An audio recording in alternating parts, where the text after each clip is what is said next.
What does it mean to be unable to love, unable to emote, unable to feel empathy or compassion? It is the endemic condition of being incomplete. It is the essence of lacking wholeness. It is also an existential state of ignorance. Let's meet the Demiurge. Before I continue, let me emphasize the importance of not thinking about the Demiurge as an adverse force in our lives or as intention to inflict harm upon us.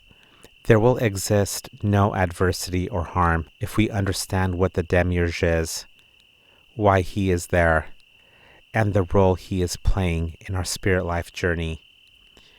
The Demiurge is the antagonist within you. In Gnostic teachings, he's referred to as Yaldabaoth. In the Christian Bible, he's referred to as Satan. He is not human, nor is he a deity. He is the antagonistic essence that exists within all of us. And since we are the architect and creator of our own reality, the Demiurge stands below us, as in, he has no ruling power over us unless we grant it to him, and many have. In theology, philosophy, and many spiritual traditions, the Demiurge is considered to be the creator of the universe, the controller of the material world, the grand architect, and even a heavenly being inferior only to the supreme being. While this is relevant, it doesn't speak to a fundamental question. Why do we need to suffer? Hence, why do we even need him?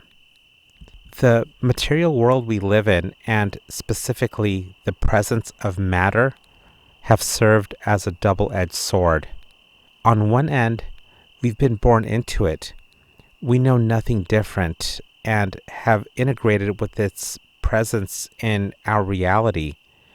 But on the other end, many have grown to see the material world as a fundamental component of our suffering.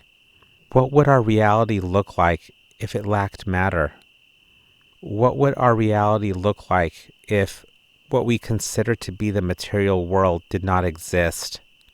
These are very difficult questions to ask and answer because we first of all know of nothing different.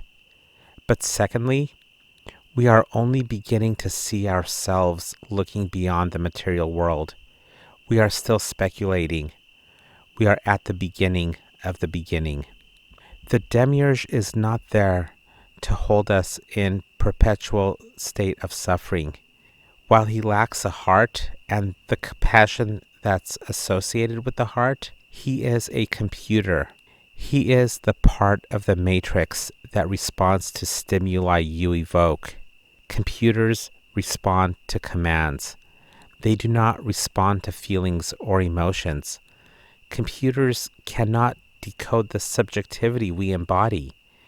They cannot understand the complexity behind our inextricably interwoven strands of consciousness. And no, AI doesn't even come close. It is for that reason matter has very specific patterns that define its shape and form.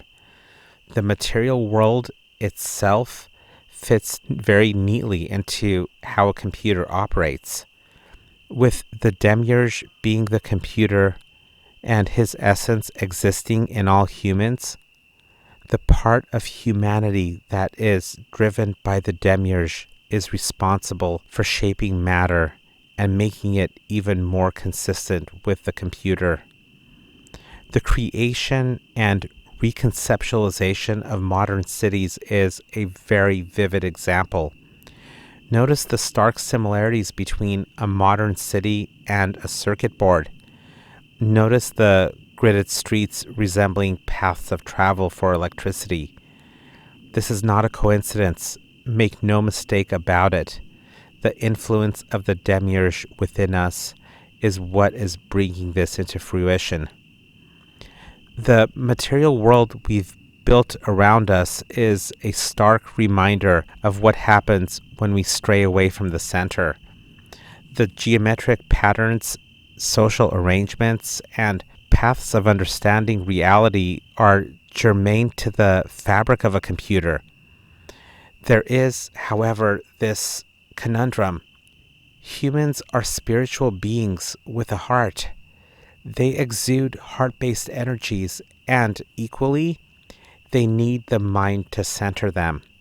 So here we find ourselves feeling love, compassion, expressing ourselves with emotions in a material world that is utterly incompatible with this matter-driven reality.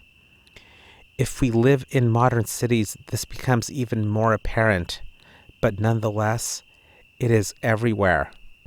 On the surface, it's very easy to say we want out of this material world. Why can't we exist as astral beings and live within this world of infinite potential? Why does our essence and capacity to create balance, harmony, and inner beauty have to be limited by matter? If we view matter and the material world as an obstacle, we will fall astray.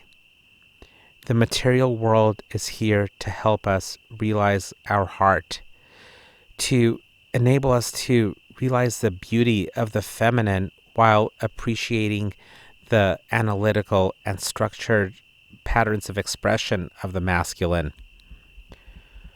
We are still growing into the idea of seeing the material world for what it is.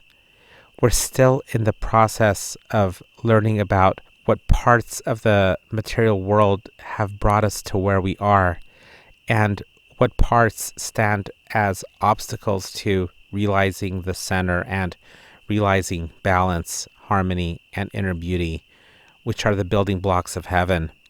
Being the antagonist he is, the Demiurge is going to push you to your limits. He will clearly help you understand what those obstacles are and how to transcend them, but only if you aim to realize the center.